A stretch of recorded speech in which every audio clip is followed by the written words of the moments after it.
里边还住个大妖精，我回去干嘛呀？哎，听，夺命连环 call 来了啊！你好，小爷有事不在，请稍后再拨。你等等，我有话跟你说。你蒂娜阿姨呀，怀孕了，需要好好休息。这样，最近呢，你还住姥姥家，好吧？就别搬了啊。反正你也不愿意住我这儿，是不是？啊，咱就不折腾了，好吧？小雨，你后闭嘴！什么后妈？她跟我一毛钱关系都没有。那你让秦说完行吗？不是针对你，说吧。我说你后妈要是真怀孕了，你爸会不会不要你啊？你这长子的地位呀，不保喽，不保喽。你要不搬回去吧？爱保不保，爱生不生，关我什么事儿啊？激将法对小爷没用。真的怀了！哎呦我的妈呀！老头子，他要是生个儿子，母凭子贵，那财产咱小雨不就没有份儿了吗？对呀。小雨啊，你听姥姥跟你说，你现在呀，马上回到张家去，就在你爸的眼皮底下，叫他永远想起你，天天看着你啊。当初你妈出嫁的时候，她张亮东是个什么东西？就是啊，就是个卖鱼的，提心连条大前门都买不起。小雨啊，听姥姥话，回去啊。对，回去。乖，乖。我一直都想跟你说呢，不是我小气，我是真拿不住他。你说我们俩吵起来，你帮谁呀？到时候不是给你添麻烦吗？我倒是想让他给我添麻烦呢，人家根本就不稀罕。哎，你怎么随便进人家呀？你找谁啊？你问问他，我找谁？哎，先生。小雨，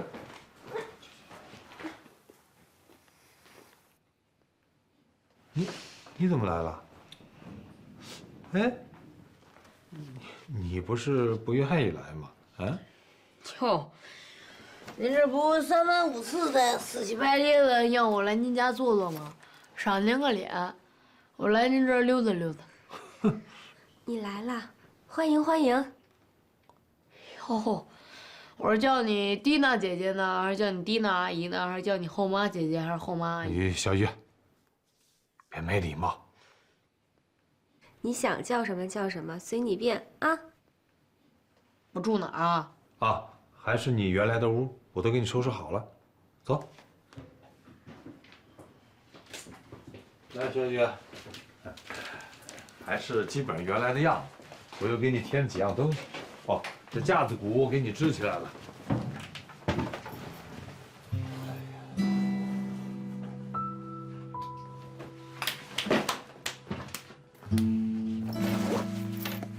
小雨。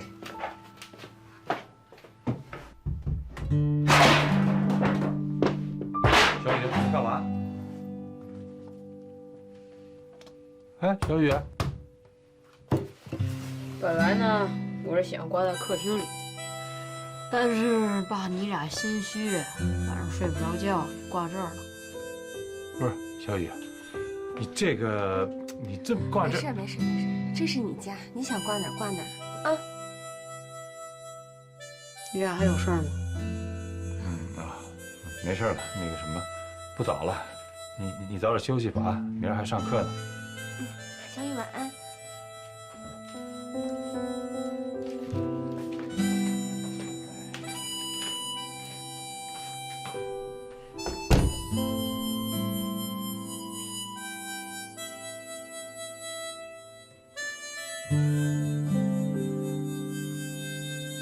妈，咱回家了。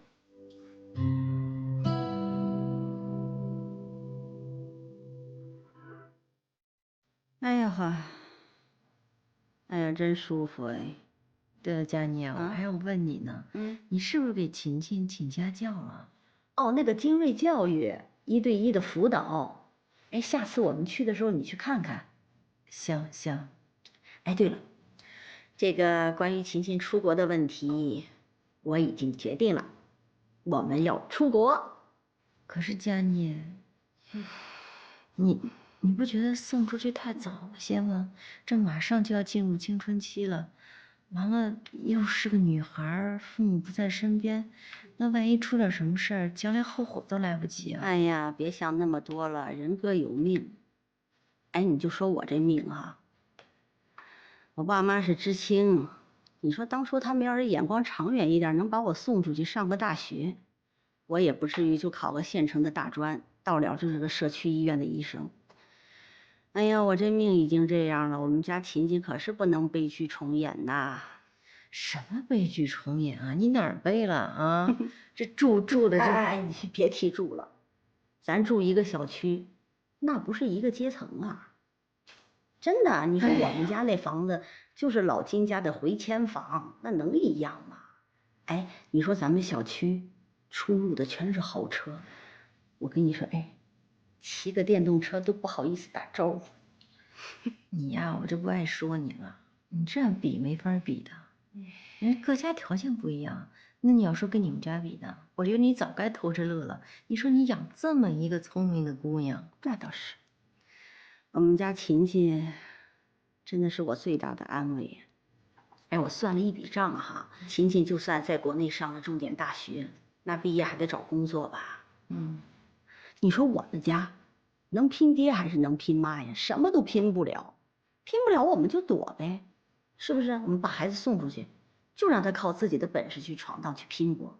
你就说我姐哈，从小什么都不如我，你看人家现在这日子过得红红火火的，就是因为当初她出了国。你别劝我，真的谁也别劝我，这事儿我已经决定了。哎呀，但是一年20万的学费，还真是挺贵的哈。嗨，你别叹气，我没说要跟你借钱，还没到那份儿上。反正我也想了，把我们家的房子卖了，换一个小一点的，哪怕离得远一点的，倒腾出个180万的，供我们家琴琴上学，我觉得应该没问题。哎。我在那个安居客上看的那个房源，我跟你说，都能把你挑花了眼。哎，我记得你那天哪天来着？是不是你跟我说的，想把方圆他爸那房子就挪到离你们近点儿？哎，你看我们家那房子怎么样？你要真是觉得行，那咱们就商量商量，你说呢？文姐，哎，他是不是？文姐，哎，你说呢？说的对呀。对什么对呀？你是不是睡着了？没睡着，我就打了个盹儿。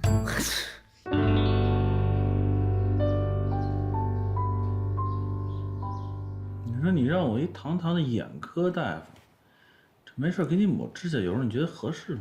太合适了，你抹的比那个抹指甲油的小姑娘抹的都好。哎，以后实在没有工作干，可以开个美甲店哈。方圆美甲店，哎，听着还挺上口啊。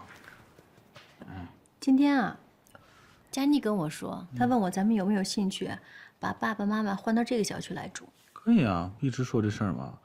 他们二老搬过来，离得近，方便照顾。他说，如果我们有兴趣呢，他就想把他那套房子呢卖给我们。啊？他们住哪儿去啊？他们就住到，他说想在南边远一点的地方买个2居室的，这样好倒腾个差价出来。干嘛倒差价做买卖啊？哦，不是，他想把琴琴送出国。他算了一下，真的，他今天很认真的跟我说，算了一下，他说1年的学费大概20多万吧人民币，这样的话4年高中下来怎么着也得100多万。哎，朵朵回来了。你们没做饭啊？不是，我快饿死了。啊，没，还有空涂指甲油？别，那个什么，爸爸有一个老同学从欧洲回来，你知道吧？今天晚上请咱们吃大餐去。你先去吃个香蕉垫吧一口，好不好？哎，别去吃香蕉，空腹吃什么香蕉？你就吃个苹果就行。吃个苹果，吃个苹果。哎，得先去洗手。去洗手。说这佳妮真豁得出去啊！这孩子，高中4年，大学4年，再上研究生，里外10年，这要送到国外去啊？哎呦，别虚了，我都听到了。不就是我阿姨想让晴晴出国吗？你咋知道的？其实吧，晴晴她早就猜到这事儿了。我阿姨天天给她美国大爷打电话，还老给她买那个美国日常生活用语。其实吧，我们现在班里好多人都在张罗出国的事儿呢。方多多，我告诉你，你们班再多人张罗出国的事儿，这事儿跟你半毛钱关系都没有，你听见没有？啊，我告诉你，学习成绩不好，在哪儿都没用，在国外也没用。你干什么呢，方圆？你们俩这比谁眼睛大呢？你看着我，每次我一教训孩子你就这样。你这没事老教训孩子干啥？我说还是你说？你说，我告诉你，我说哪儿了？你说在哪儿都没用。对，在哪儿都没用。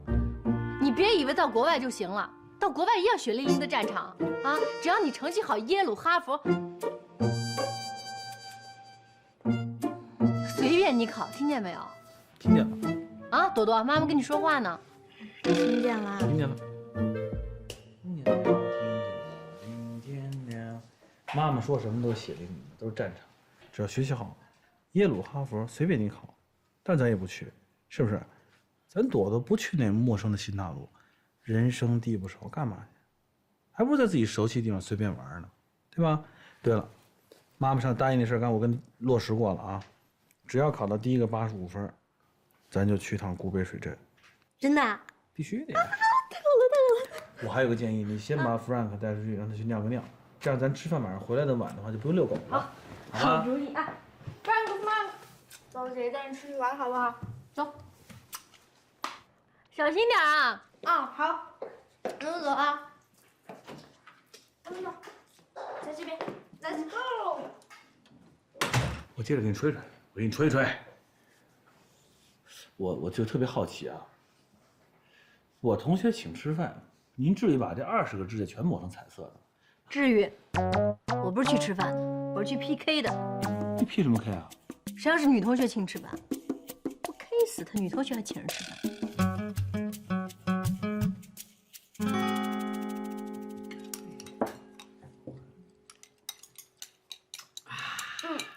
我吃完了。吃饱啦？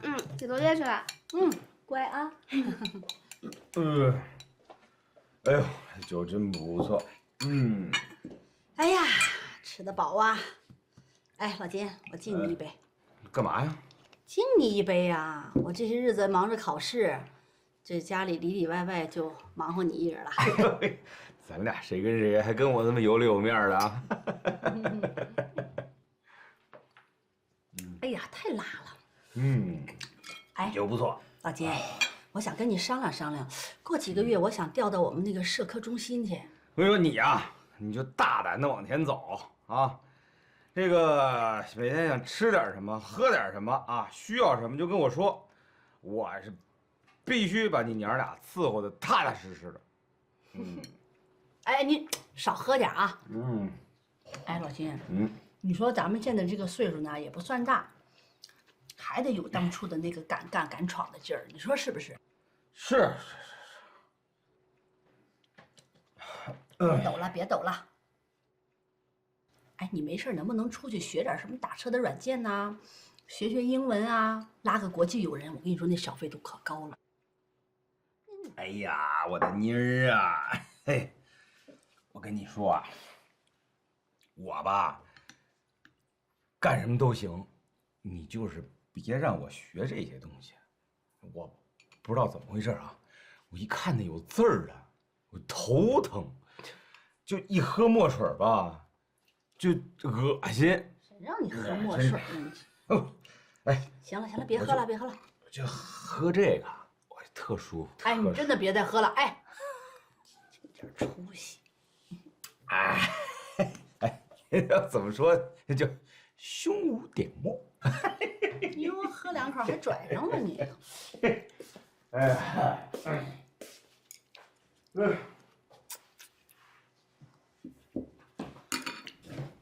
老金，老金，哎，老金，哎，说真的啊，你什么都听我的是吗？嗯。那我要是想把房子卖了供琴琴上学，你支持吗？你呀，说风就是雨。这卖房子送孩子上国外上学哪儿那么容易？那我考上医师执照那还不容易呢？人生就得敢闯敢干。哎，就说咱家这房子吧，当初要不是我坚持，你就拿那个拆迁款，都不知道上哪儿喝风去了，是不是啊？不是我坚持，能有今天的日子吗？是不是啊？是。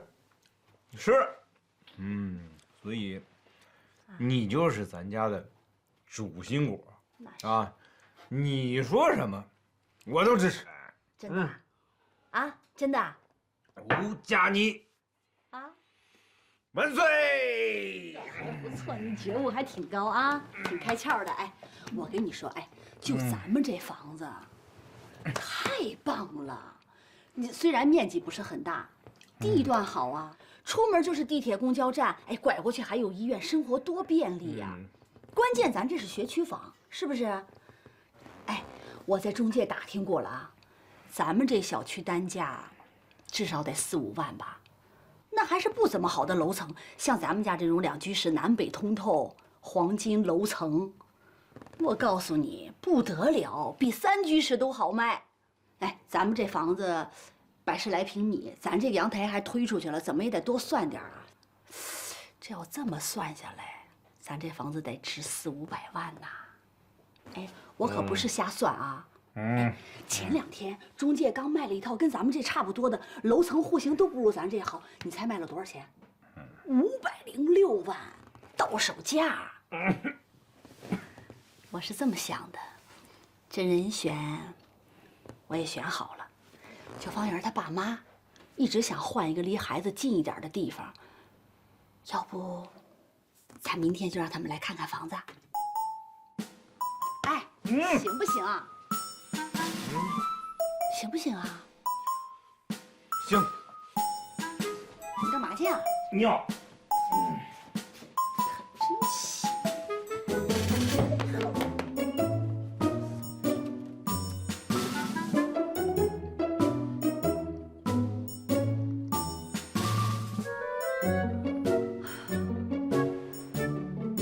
喂，文姐，老金答应了啊！你们明天就可以来看房了啊！对，快通知他们，明天就来看。那是，行了，那明儿见啊！我挂了啊，拜拜。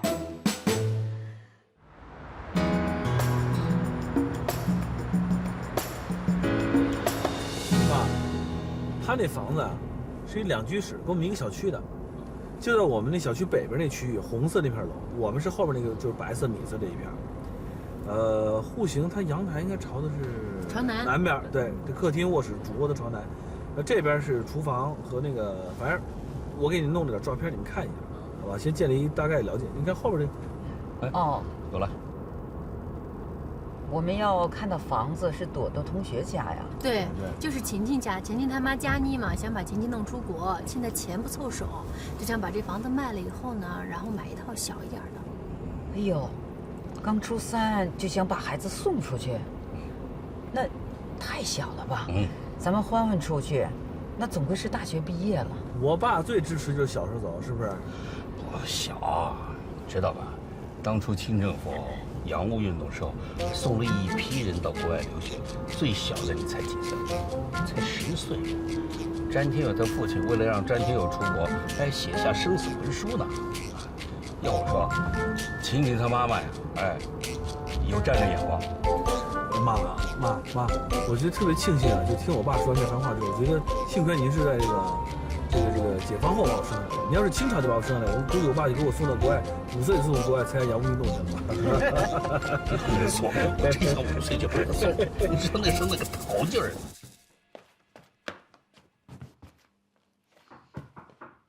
哎呦，来了！哎呦，来了！欢迎！快进来！不用换，我们阿姨不用换，今天谁也不用换啊，师傅不用换。里边随便看看。哎，叔叔阿姨是第一次来哈，第一次来我给你们介绍介绍我们家这房子，2居室的，南北通透。对，哎呦，跟你说，一到夏天，两边窗户一开，那串堂风哦，风扇都不用开啊。它这离我们这儿特别近，你看啊。对，就那个，我怎么看着眼熟？对，一个小区啊。当时这个地方是个阳台，我就给推出去，这样采光好一点。这么些人。又回来了。高大夫来了。哎，这是爷爷奶奶呀。哦，你好，你好，你好，你好，你好。小区见过呢。哎，是。这边人有点多哈。哎，都坐下，坐下就别坐这儿，坐下，坐下，坐下。阿姨，这茶我都沏好了，都端过来。我来。他这房子特别聚气，你发现没有啊？你们家真挺聚气，反正人少住还行，真聚气，很温馨啊。啊，对，人多了就。好像挺合理的，还装修也挺好。装修的倒还行。这装修都是我们俩亲自盯的，是。我们是清包，每根螺丝佳妮都盯着。你说那包工头给我打电话都快哭了都。说大哥真受不了啊！说大嫂盯得太紧，眼睛太毒了，那老挣不着钱。这平时就没话说起来就没完。你说，叔叔，我跟您说哈，这房子您别看是轻包，那这材料真的是货真价实。你看，就这个壁纸、地板都是环保材料，你要不然老人小孩的住着那不安全。哎，这个具体房子的面积究竟是多少？哦，实用面积是吧？对。哎。那是70多，70几。你本上写的是多少？对，看房本房产证上有，快去拿那个房产证去，给那叔叔看看。真要房本啊？哎呦，我跟你们说，佳妮这2天疯了，非要把房卖了送孩子出国留学。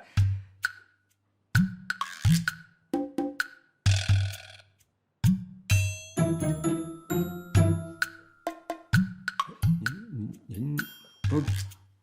真来看房了？昨天晚上说好的。哪儿说什么了？哎，你先吃点水果啊，你先吃啊。哎，我先。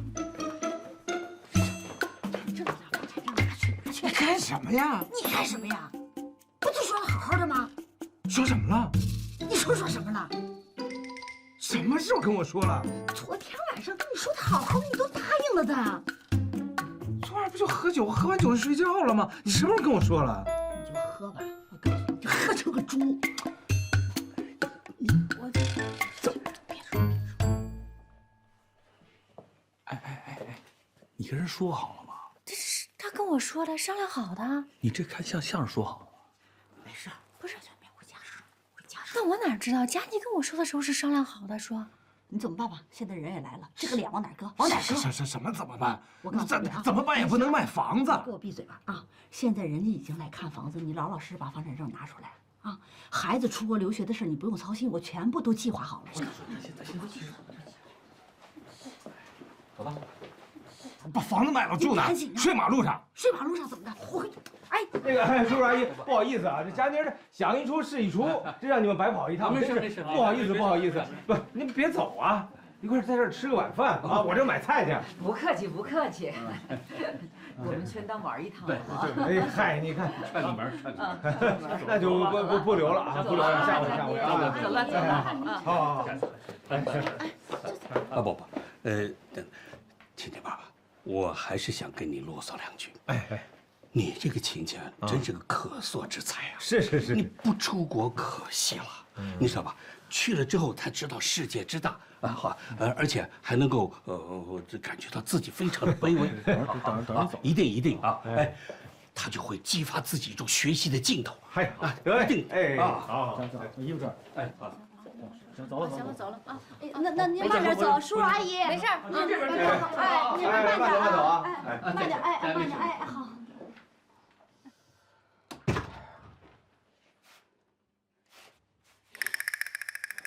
你干什么呀你？你疯了！你疯了！你偷偷卖房子！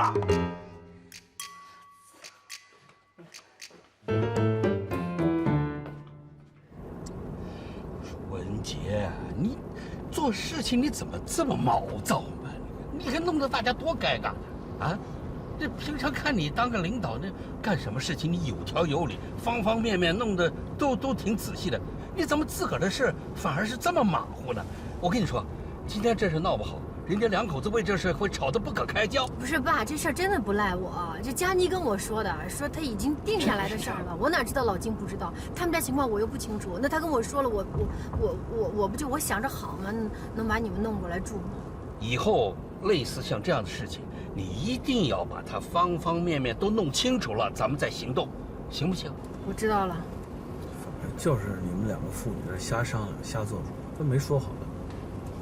行吧，你别上火了，咱当出来遛个弯呗。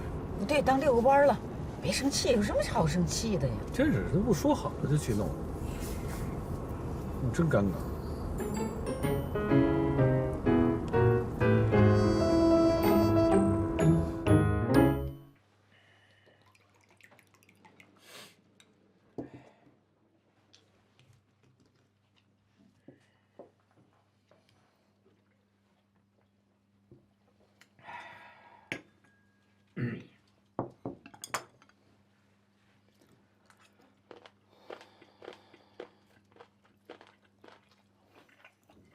群群，待会儿吃完饭进屋写作业去啊。我先出去透透气儿，吃不下。不是啊。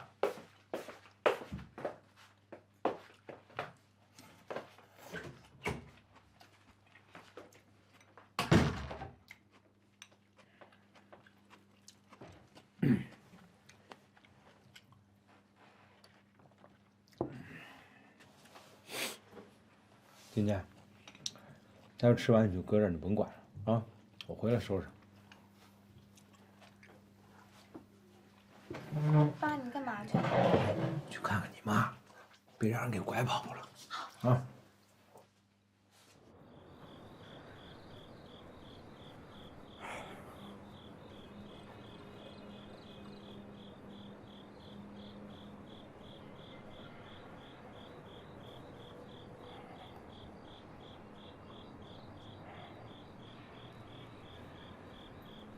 哎，你怎么在这儿啊？干嘛？赏月呢？你管我呢？你出来干嘛呀？我下来遛个弯啊，没想到在这碰上你了。你遛什么弯呀？回去看着你的房子吧，回头别让人给你卖了。别介，你看，咱能在这儿遇上也是缘分，是吧？是缘分，聊聊。你也缘。你说本来这个事儿是不是说的好好的，对不对？你看我这忙活半天张罗，结果到头来成了这，你听我说。哎，你说呀。我说什么来着？说到咱俩有缘分。什么缘？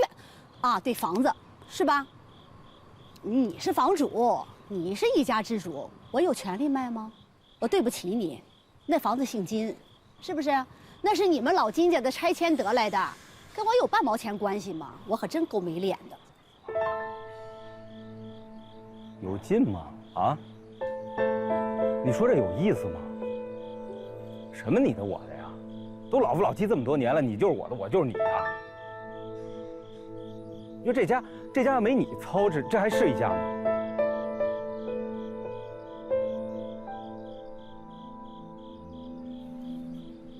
你说什么？走，回去。我想待会儿。走吧。哎呀，你别弄我啊！哎，你怎么了？啊？你说话怎么了？老毛病。老毛病又犯了？你说你这人，我跟你说什么来着？你这趴活的时候没事活动。那人医生说了，老毛病就得循序渐进的动。要不功能全退化了，你早点被社会淘汰。谁也受不了你这么大劲儿。你看，你又赖我。家里那膏药呢？上回就用完了。那我门口去给你买去，你卖点回去啊。你卖。一块儿去。你去干嘛去？赶紧回屋歇着去吧。得活动，扶着点儿，得给点劲儿，给点劲儿。行。走，慢点。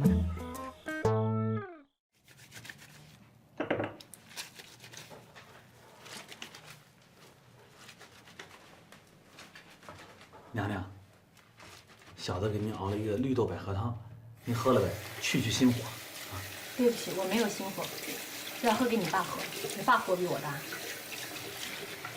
还生气呢？啊？我没气，我只是在跟你说这个道理。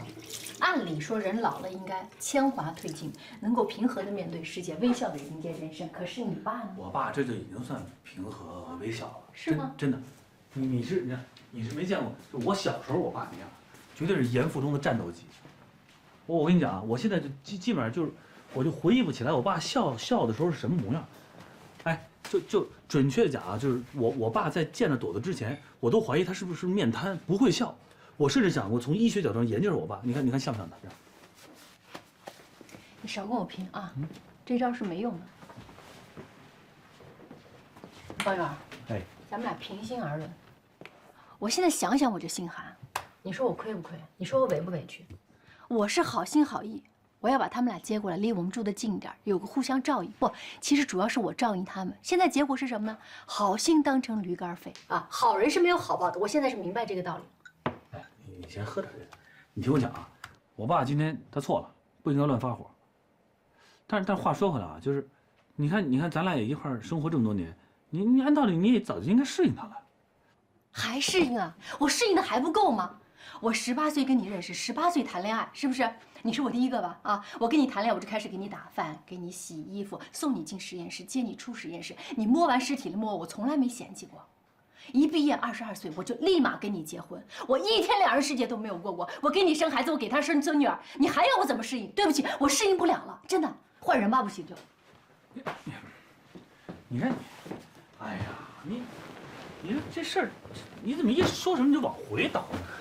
我是觉得这样啊，就所有的事情啊，就过去的事儿就让它过去了。过什么去啊？我过不去。你有过去，我没过去。我的过去就是你，我跟你是第一次。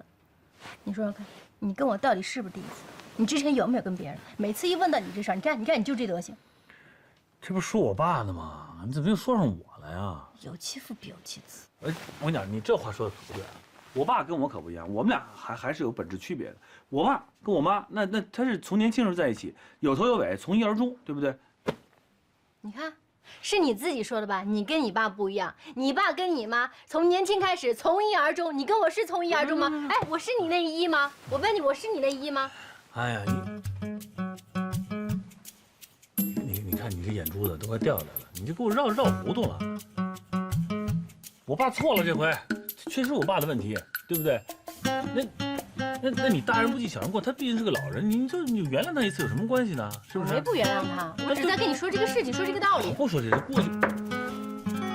哎，那个琴琴她心情不太好，刚还在 QQ 里给我发了一个大哭的表情，我想拉她下楼转转。哦，哎，多多，你把桌上那个核桃仁给他拿去，你跟晴晴说妈妈给他的，然后你跟晴晴妈妈说，让她别生气了啊。哎，早点回来。行，我知道了，已经拿了，那我走了。你说这父母吵架，遭罪的永远是孩子。那琴琴多好一孩子，学习那么好，是不是？爹妈天天吵，你是干什么？这是。还有刚才你那么大声嚷嚷，还说什么第一次，你这躲着听见多不好，真的。好，不说这事儿了。哎，你正好手都占了，你去帮我把这倒扣给我洗一下，没得换了我都啊。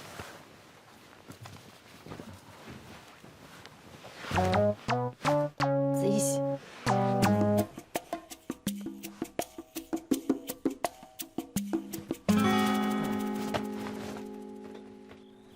我是真的不愿意，那破国有什么好处的呀？你以为他们真为你好啊？我告诉你，这世界上有3种鸟，一种是先飞的，就你这种；一种呢是嫌累不飞的，就你爸那种；还有一种是最讨厌，也是我最烦的，就是我爸和你妈那种。他们呢，自己飞得不咋地，不下一窝蛋，把希望都寄托在他们身上。小雨，你能不能少说点，跟个怨妇似的？是不是给晴晴的吗？给晴晴我吃点不行啊？不行。这给你啊。噔噔噔！只要帮我把快乐带回家，黄金圣衣送你了。拿着。我可不要，这不你心爱的黄金圣衣吗？我让你拿着你就拿着，快点！小爷我还能缺手办玩啊？拿着。以后啊，不高兴的时候你就掰扯它，钛合金的，抗造。哎呀，你说我这搬回来就是麻烦。平常白天跟你们在一块儿，现在可好，晚上也跟你们在一块儿。你说我这一大老爷们儿，天天跟俩丫头片子在一块儿，你这是什么事儿啊？对呀，你一个大老爷们儿啥都懂。来，给你看个视频，过来。哎，你啥意思啊？什么？你看这个，看看。哎，他们好帅啊！哎呦，这有什么？这鼓打的还没我好呢。哎，咱要能去现场就好。那咱去呗。那可不行，这票肯定不便宜吧？咱俩至少也得1000块，我可没那钱。女士们，这种花钱请客的事交给小爷我了，我有的是钱。本姑娘还不用你花。来，给你看个东西，你替我保密啊。好，给你看这个。我跟你讲，事情是这样的，那天呢，我看他们视频来着，当时我一兴奋，我一激动，我也保密，刷，松开，刷，下笔如有神。然后呢，我写了他们同人文，你看，可多大省了，你看这个，这么高点击，我看，哎，现在他们的欣赏水平都这么幼稚了。你给我看看。我跟你讲，这次月考我要是能考好，我老妈龙心大悦，去看这个，咱俩绝对不是问题。那谢谢你啦。可是咱有多大脑袋就戴多大帽子，是不是？哎，你说咱把这房卖了，搬顺义去，那是不是你爸和你妈呀？你这刚考下来执照，那你说你每天上班怎么办？来回3个多小时，这公车你受得了吗？瞧见了吗？这就叫天下本无事，庸人自扰之啊！你还担心你爸和你妈呢？你看他们俩秀恩爱秀的。你这下开心了吧？心情好点啦？真的？真的？真的？真的？好，那我任务完成了，这个回家做练习去了啊！哟，回归正道了。没办法呀，我真的不能再辜负我们家童姐姐的殷切希望了。那个真不跟你说了，我得走了。哎，你走得了吗？你要推我下去啊？再说了，我这每天进城拉活，这油钱这一月得多花多少？行了，别唠叨了。你以为我愿意卖啊？不到万不得已，谁愿意卖房？老金，你还记得当时咱们装修这房子的时候，精打细算的，费多大劲呢？哎呀，我就记得那包工头见着你就跑，后来连电话都不敢接。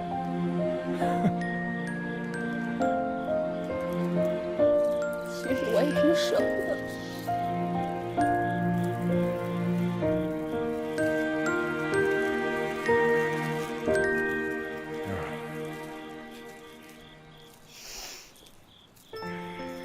有两个没本事，挣不着钱，让你娘俩跟着我过苦日子。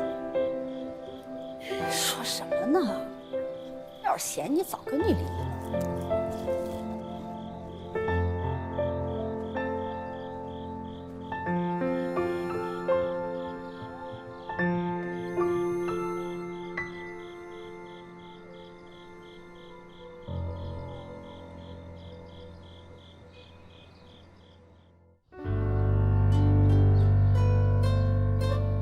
邓婷婷，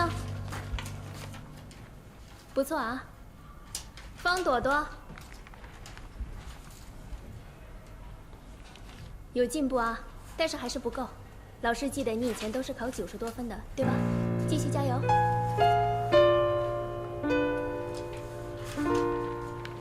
李一凡，不错啊。张小雨，哎，你过来，自己看一下。哟，老师考不错呀。赶紧回去吧。赵静，这次测验100分制啊。嗯。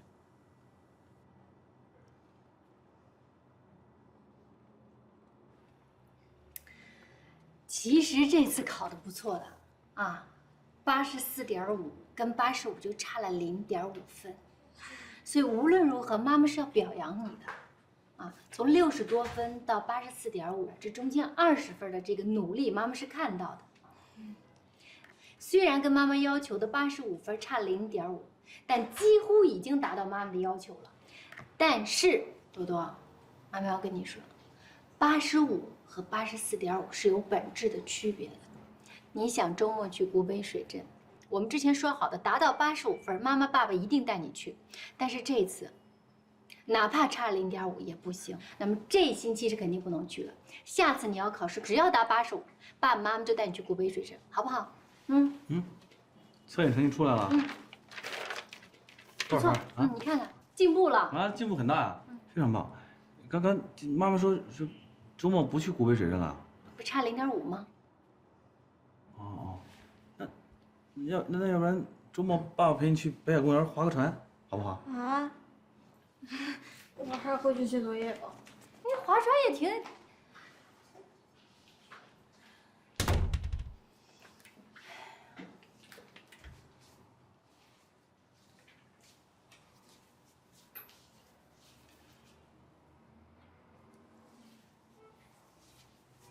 可以啊，其实84.5这成绩还可以啊。还可以什么？原来90多分的，掉到60几分，吭哧吭哧爬到80几分，85还没到。不是84.5跟85也没多大区别啊。是没多大区别，就0.5分的区别。85分叫优秀，84.5叫良。那你把这个0.5四舍五入，约等于也是85。可以啊，你四舍五入吧。你高考的时候再帮他四舍五入一下，更好啊。古北水镇就不去了，我都跟同事把班给倒好了。那我会都不开了吗？不去就是不去，原则的问题啊。不是，咱有必要什么事儿都只0.5分这么斤斤？有必要。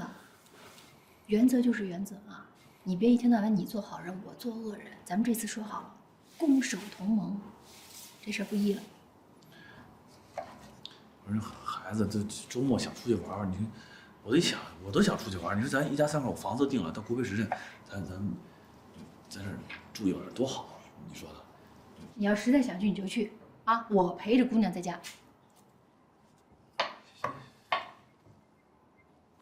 你说这孩子，你说就差0.5，这哎，真是。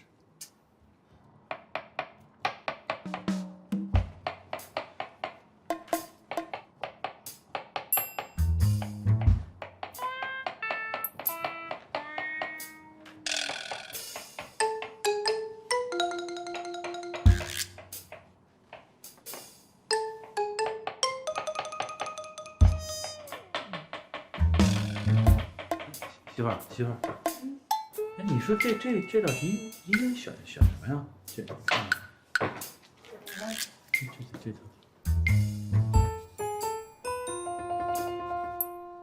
这不要看，这选 B， 哎，是 B 吧？这样。多多选的对的呀。对，我也觉得这题对，你这题最少0.5分啊。你等会儿，我再看一眼。这是 B 啊。啊，那他还是85，其实。这不是你再查查看看，这什么老师啊？查查还有没有错的。多多，古北水镇可以去了，多多。做大夫真是可惜了，没当间谍。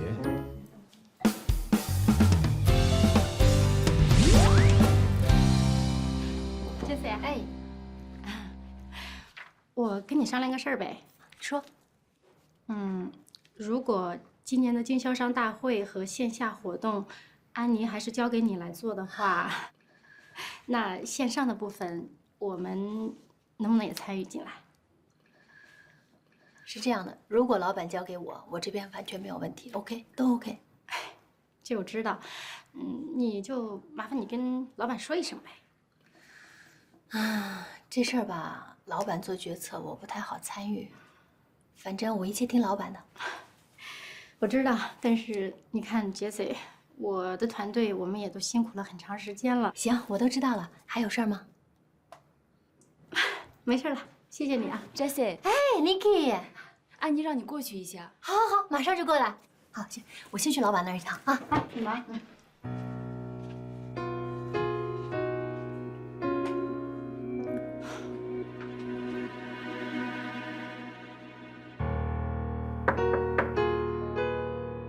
进来。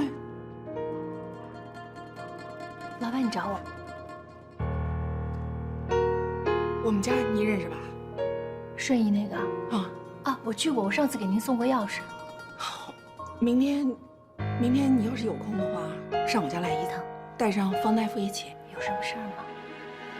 有点私事儿。哦，行，好，那我明天下班以后过来。啊，好的，我走了。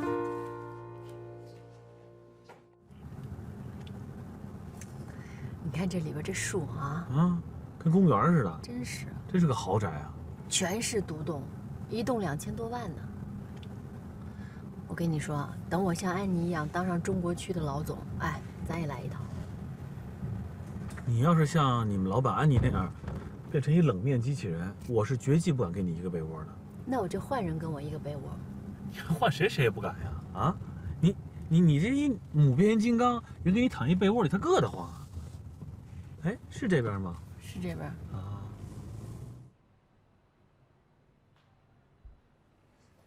他这房子有点小唐顿庄园的意思。哎，要不就是那个《简爱》里边罗切斯特先生那古堡。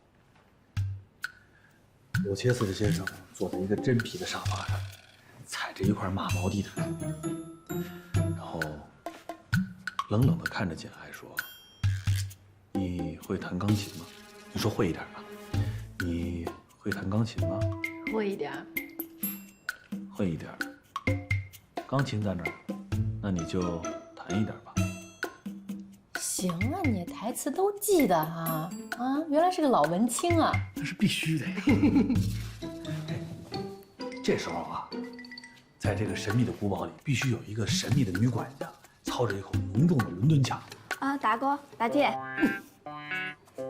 你们稍等会儿，安妮姐马上就来了。好，那你们先喝杯咖啡哈。好好好，谢谢啊。谢谢啊。这伦敦腔有股窜谱的意思啊。然后啊，天就暗了下来，罗切斯先生就回来了。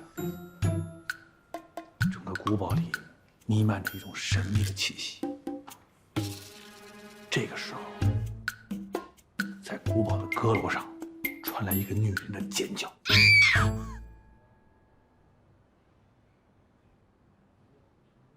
听见了吗？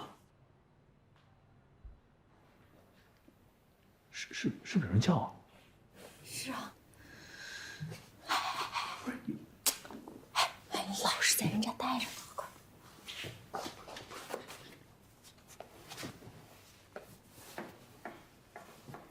你管那么多干嘛？什么路子这是？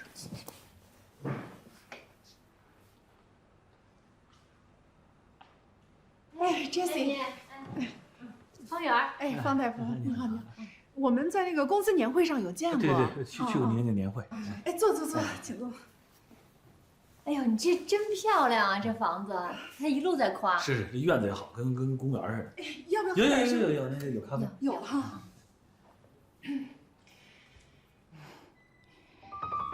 哎，方大夫啊。哎，你们医院哪方面比较突出啊？我们是全科3甲，那比较突出的是这个精神科和神经外科。这听着有点像啊，但它是2个病。我有件事情也想麻烦你帮帮忙。哦，没问题。我是眼科，是不是老人白内障的事儿？是我女儿。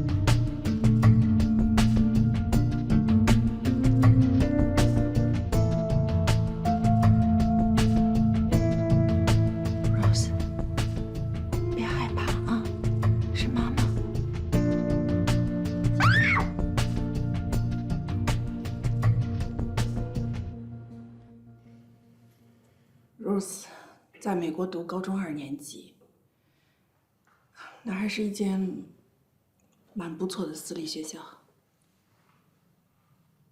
结果 Rose 碰上了校园暴力。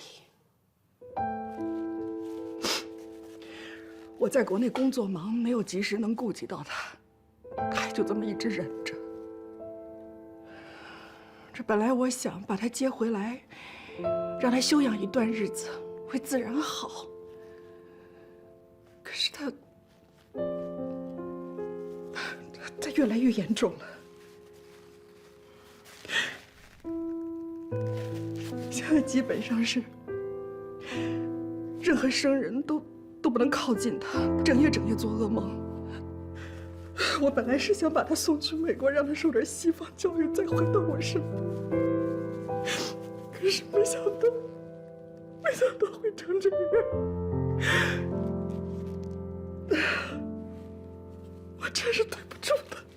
安妮，别哭了。咱现在想办法哈，病啊都好治，是不是？方大夫啊，您说，我找您来就是想问一下，你认不认识这方面的专家？我不想带 Rose 去医院，你知道那个环境太，我不想再让她受刺激。是，明白。我还真有，我有个学长，是这个叫创伤心理学，是这方面的权威，之前在欧洲留学过。国内的一些大的自然灾害之后的灾后心理重建，他都是那个咨询小组的成员。那他能不能上门问诊呢？费用什么都不成问题的。问诊倒谈不上，我先让他来看一看，好吧？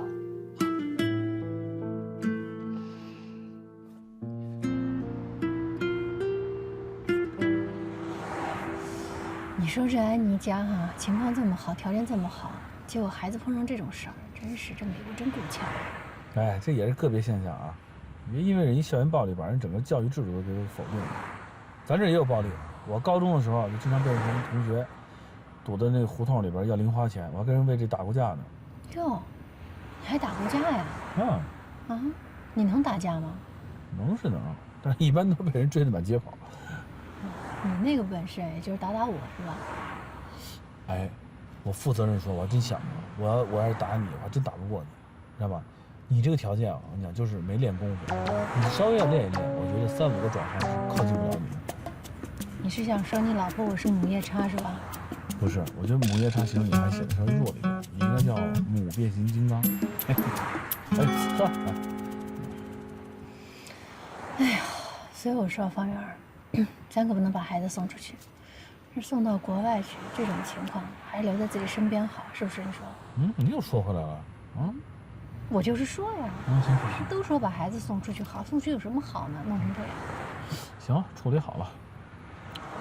我给那个 Rose 约了我同学，哎，孩子可怜，你说这么大哈，遇这种事儿，终身的受影响。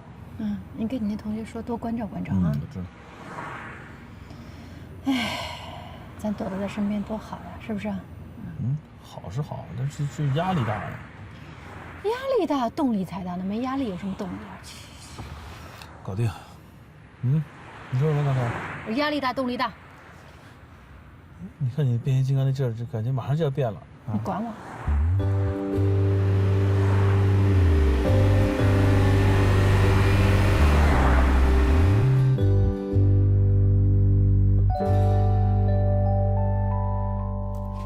老大，安妮通知了临时开会，在大会议室。什么情况？戴安娜他们团队刚刚签下了 WFC 环球墨的首层黄金商铺，我估计是为这个事儿。过合同了吗？老大，公司一直有传言说要把我们2个团队合并，你可得小心点，戴安娜，这个女人心眼多着呢。咱们干咱们的活儿，其他的不用去考虑。走，开会去。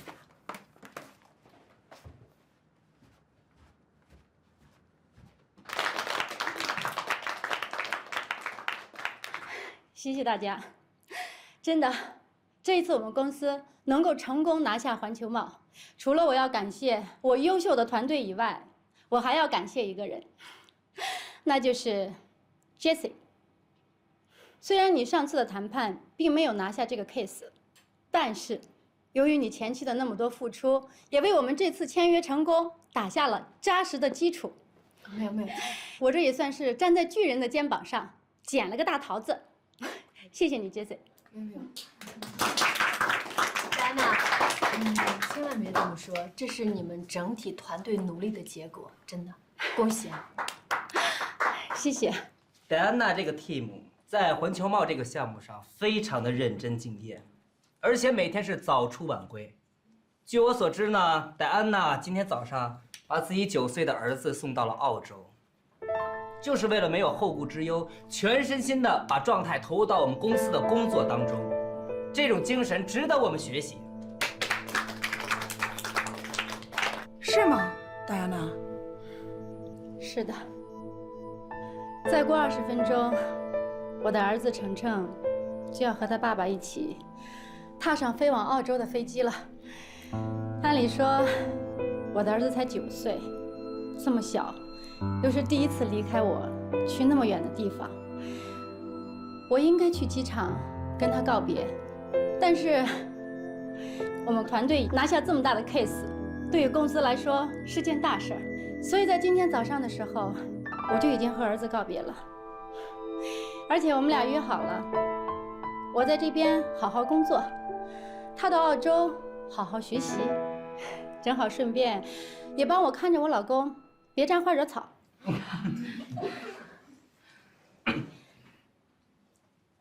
安妮，其实我做这么大的决定，主要是因为受你的影响。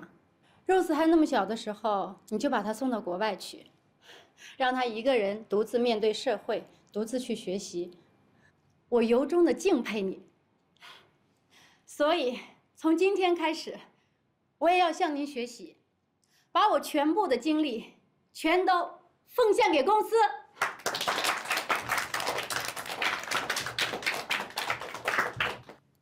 公司文化是鼓励大家要快乐工作、健康生活。我可不希望你们大家都误会我是一个只要一屋子只顾工作啊，不顾家庭孩子的女魔头啊。我们都知道，进入环球贸的这个产品哈，它的展示效应要远远超过实际成交。加上厂租啊、装修啊、人力的投资，短期内是无法收回成本的。那么今年这个业绩，我们就要提升20%，20%从何而来啊？大家有什么想法 ？Jessie， 什么想法？我先说一下哈，真的，还是要恭喜一下戴安娜。因为我知道这个 case 能拿下来，中间太不容易了，所以拿下来无论如何对我们的品牌是非常非常好的一步。但我说一下我自己的感受，就其实，在上一次竞标没有成功，我不是说推卸我的责任哈，我是说上一次竞标没有成功的时候，其实我心里面有一丝窃喜。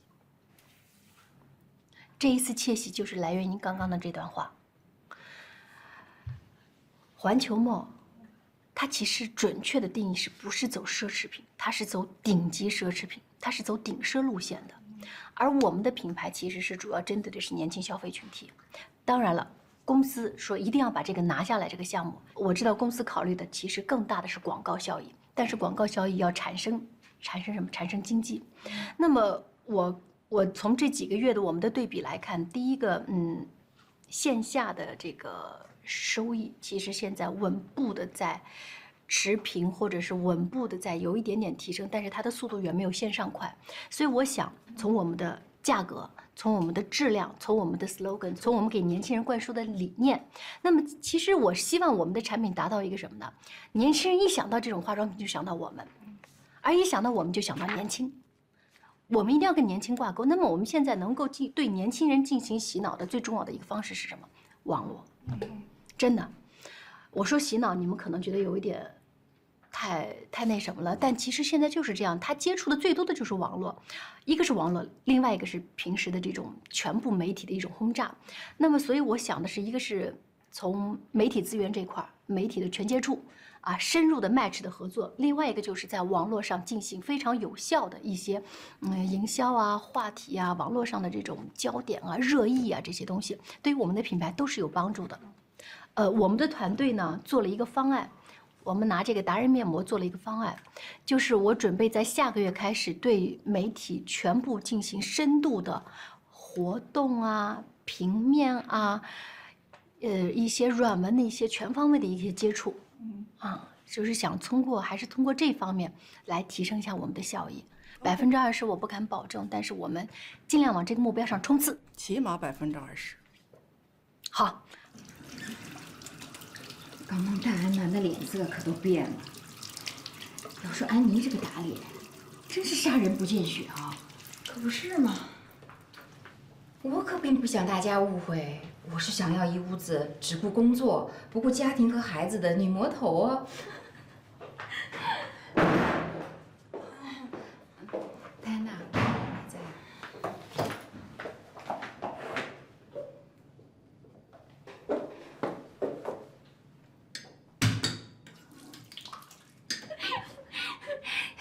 谁知道他躲在里面啊？我看着他脸黑着就出来了。不是米娅，如果你真的知道。他就在里边，你还敢这么说？我绝对表扬你。我可不敢。行了，你先过去吧。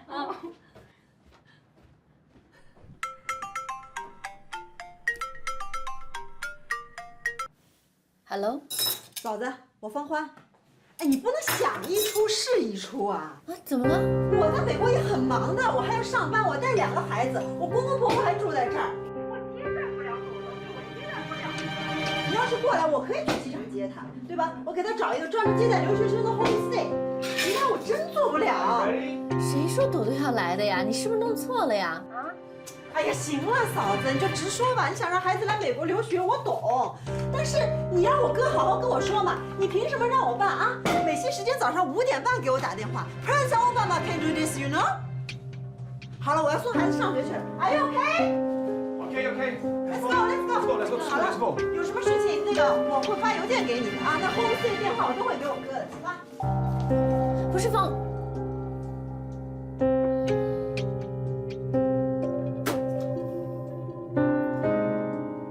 什么情况？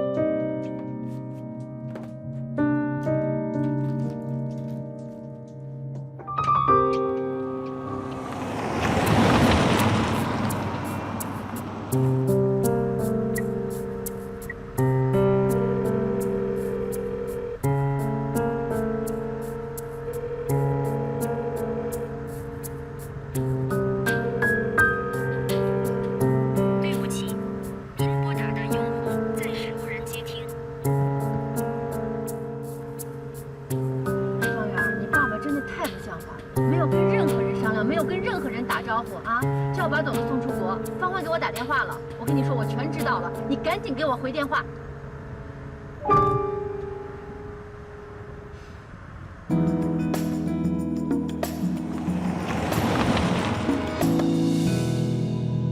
懒点哈，办正事，办正事，来，你看，你看，中国公民依次出国申请表。哎，这不是爷爷奶奶说送你出国去玩吗？对，之前呢，先要办护照，护照就要先填个表，有些呢爷爷都可以帮你填，就是这一栏你得必须告诉我，要说得很清楚。你呀，真是的，离寒假呀时间远着呢，你干嘛那么着急呀？急什么呀你？什么叫急什么？你知道什么？就办个护照，没个10天半个月批不下来。护照办下来还得办签证，又得10天半个月，最快也得1个多月呢。我先帮他把弄完了，这样省得他爹妈那来不及时间去搞。你看啊，还有这个，这个一定要是你们学校单位人手的，是吧？那爸。哎，嘿，爷，妈，这个可是重要啊！哎，妈，这个怎么填啊？就这个。这几个这地方。朵朵要出国啊？不是，这事儿怎么没人跟我商量？朵朵，你连这么大的事情都不告诉妈妈，谁的主意？是不是你爸的主意？你现在全学的你爸，上梁不正下梁歪，什么事情都瞒着妈妈。哎，文杰，你不能这么说话呀！你爸爸也是一份好心嘛。出国留学这么大的事情，为什么没有一个人跟我商量？我都不知道这个事情。今天是方欢给我打电话，我才知道的。我被方欢在电话里面骂一顿，我说莫名其妙的。我说我是朵朵的妈，对不对？有什么事你跟我商量，是不是？什么事情现在都不跟我商量？我是朵朵亲妈，我是她的监护人啊。文杰，谁说是出国留学了？办个护照，这你爸一片好心，是出去旅游，出去玩玩，见见世面。有了护照，留学也好，旅游也好，不都方便吗？你怎么？方欢今天给我打电话说是出国留学。不说了，不说了。文姐，我心脏不好，你别进来不分青红皂白就这么嚷嚷，你行不行啊？出国留学怎么了？出国留学没什么错呀，何况我这不是让他出国留学，我让他办个护照，让他去参加冬令营，这错哪儿了？行，你是他的监护人，法定监护人，我不管。爷爷，你说有了护照，将来留学也好，出去玩也好，不就是方便吗？你干嘛发那么大的火给你爸爸？妈妈，算了，你们先回去吧。不是方欢给我打电话，说是什么爸跟他说的，要把朵朵送出国留学，然后还把我说一顿，说我不考虑他，说只能给我找一个 homestay， 不能住他家。那我一听电话不就急了吗？行，先这样吧，你们俩回家吧。爸没事吧？没事儿，他脾气你还不知道。爸，那我们走了。爷爷，那我们走了，您别生气了。走。真是的，安全着呢。爷爷再见。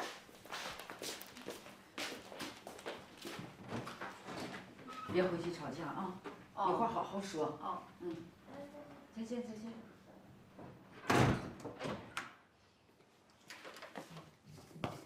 你要不要喝奶啊？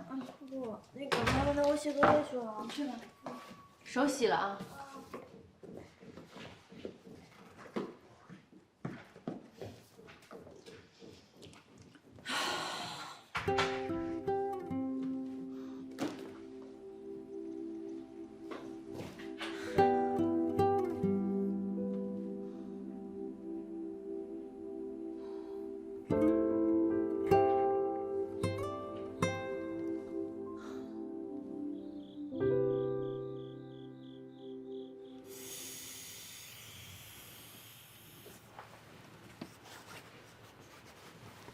没事了吧？没事，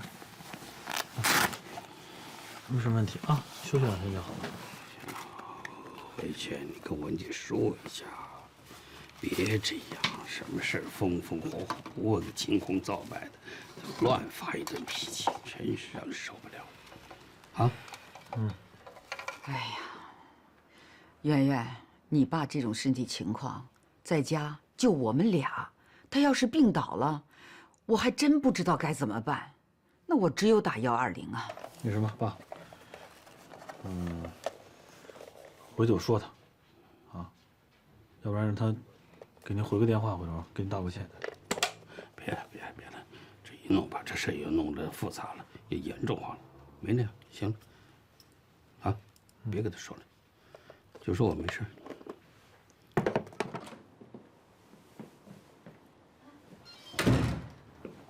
爸怎么样啊？没事。朵朵呢？朵朵睡着了。你吃饭了没有？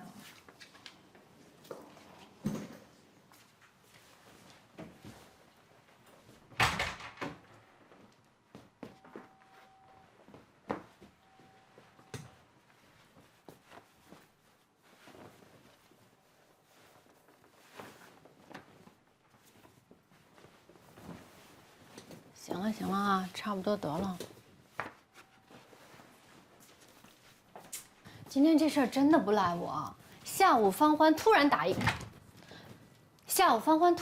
个电话，我也不知道怎么回事，劈头盖脸就跟我说要送朵朵出国，我一下就懵了。我说这事儿没人跟我说过呀，爸也没跟我说过，妈也没跟我说过，你也没跟我提过呀。再说我不是没给你打电话，电话你也不接，我给你发微信你也不回我的，是不是？我这才去接朵朵的时候，朵朵就给我拿了那个什么，那个叫什么通知的让我填。我不是看着这个我就懵了吗？我也没仔细看，对，这肯定赖我，我要仔细看就好了。我这没仔细看，我就冲朵朵嚷嚷了几句，我还没冲爸嚷嚷，我冲朵朵嚷嚷几句。那然后爸就出来跟我说这次是送朵朵去冬令营，不是去留学。我说啊，我也没说什么，然后爸也没说什么呀。我走的时候爸也挺好的呀，啊，还说下星期朵朵再过来呢。挺好的啊。哎，你觉得一个老人血压190叫挺好的吗？我是说我走的时候才挺好的。你走的时候挺好的，走之后我妈给医院打电话，你觉得挺好的吗？190血压你觉得好吗？童姐，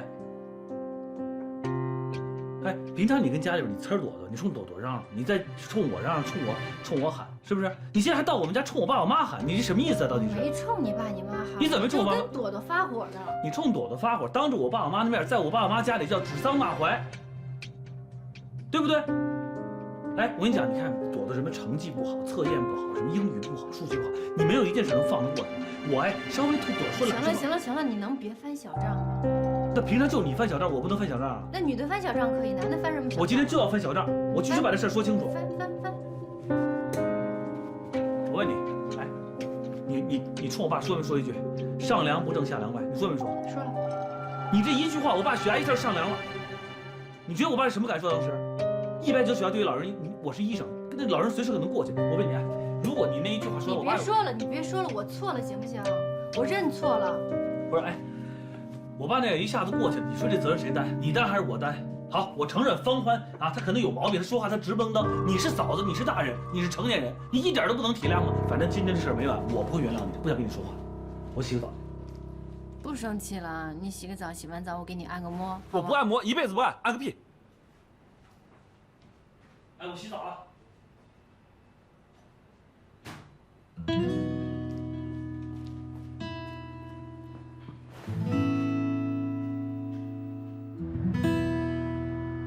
营销数据比上个月有了很大的提升，这个月想追加15%的广告预算，主要是用在达人面膜广告平媒的宣传。我们还是主推这款仙人掌补水面膜，宣传方向是达人面膜有料才有效，行吗？可以，没问题。那安妮能不能今天帮我们把字儿签了？星期一就打款了。行啊，你给我去。他没在公司，今天在家。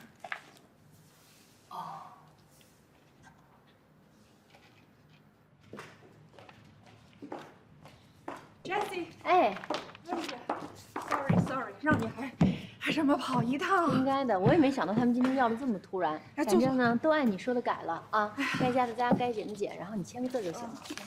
就你这个字儿值钱。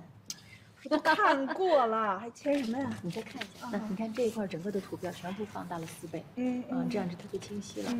很好。来，我签。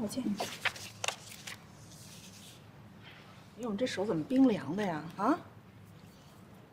还出汗呢你？是我这手不知道怎么回事，老是出汗，潮唧唧的。你出虚汗啊？这是虚汗吗？你口干不干？哎，你别说，真是老想要喝水。你胸闷不闷啊？最近？有几次就是吃完饭以后就觉得有一点儿透不过气儿来。透不过气是吧？对，压着晃。对。你晚上盗不盗汗？盗汗啊，出汗。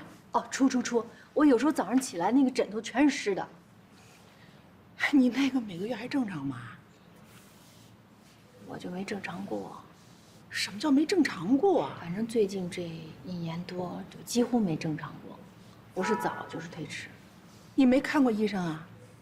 没有，我想可能是不是太忙了，压力太大了。什么呀？我跟你说，中医这个叫阴阳失调，是西医啊，就是激素啊、荷尔蒙啊紊乱。因为你们方大夫是医生，你让他赶紧带你去看看妇科去，你得检查的。啊？你上次什么时候检查的呀？啊？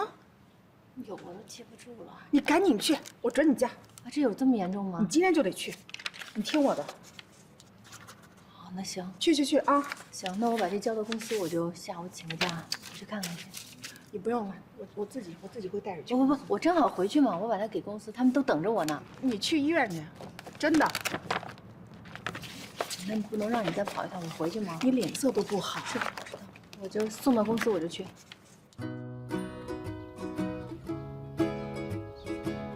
往上看，好，往下来，往下看。哦，有点血丝，最近睡不太好，没关系。来，现在往右看，好，眼睛大致上都没有什么问题，很好。对，哎，师傅，就跟这练呢啊，假装这是给人看病是吧？正常。我讲，我年轻时候就指着视力表来对着空气演过好几十回。你刚叫我什么？师傅，你是不是早上这个坐出租车没改过口来？你怎么叫我师傅啊？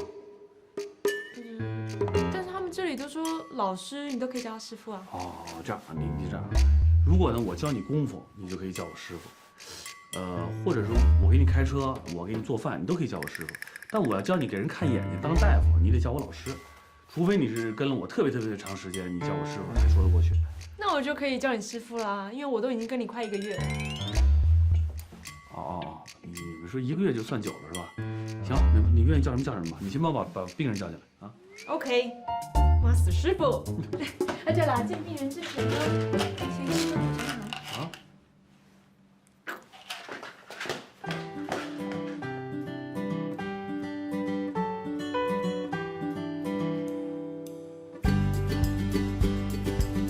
35度。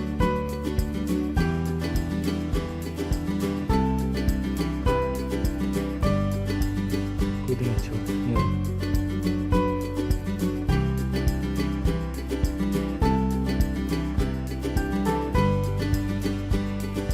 意看切入角度啊。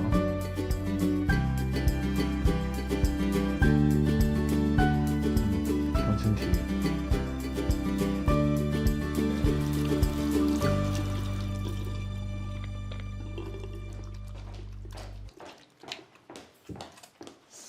哎，请吃寿司。啊，干嘛？祝你手术成功。哎呀，这小手术有什么可庆贺的？哎，你知道吗？我以为你只会做摘白内障的手术，但今天还是我第一次看到你做这么精密的手术。你等一会儿，你这是夸我呢还是骂我呢？当然是夸你呀，你呀又让我再崇拜你一次。哦，你认为这是属于夸我是吧？哦，行吧。你赶快吃寿司啊！啊，等我洗完手。再等就不好吃了。方圆，你怎么了？我病了。啊？哎，请问你有挂号吗？哦，嗨，这我太太。啊，对不起，师母好。童文杰，在我学校朱家成。你好。那个什么，那个你怎么了？让我出来说话。啊？不，我出去。哎，师母，你要喝什么？我不喝，我不渴。我帮你们带咖啡。好，谢谢。你怎么了？怎么了？慢点喝。你怎么了？我可能早更了，因为我现在已经不排卵了，就是说我青春期结束了，我雌激素什么肯定都没了都。这样媳妇儿，你得等一会儿，你首先啊，你青春期早就结束了，啊，再说你早更，你不排卵，你自己怎么知道的？你不是早更，你是起早了是不是？不是真的，我有症状了。啊？今天安妮跟我说我有症状了。你这样，你有什么症状？你是不是早更？这正好在医院一查就清楚。来，还早更了？这，我就是。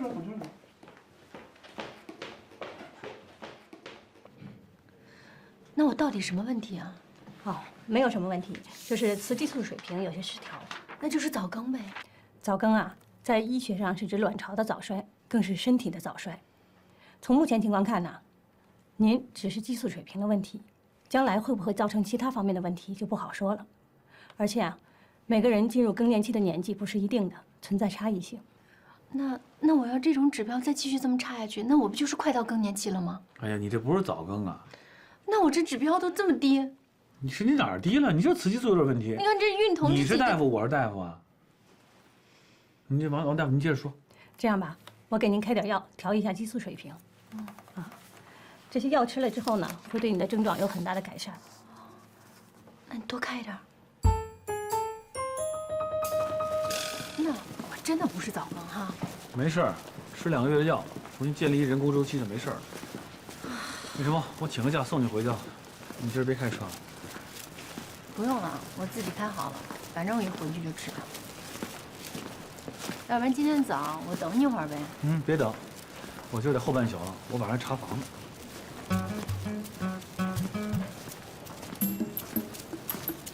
你们这现在女学生一个个都挺漂亮的哈，是不是现在不光拼学历，还得拼颜值啊？那当然了，颜值不高怎么还不招呢？对老师也挺孝敬的，都上手位了。人家把吃的递我嘴边上，怎么的我还不张嘴啊？你可以不张嘴啊。我不张嘴，怎么能拿牙顶着？你非扭身就走啊，他还能追着你背啊？你呀，是吃点药啊，调整这情绪。你情绪没问题。行了，你干嘛呀？一直这样对我啊？你这，我不都已经认错了吗？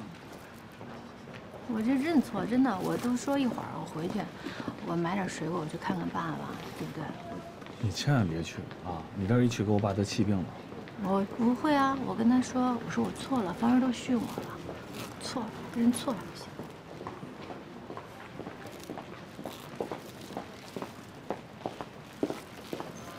行，我上班了，慢点开车啊。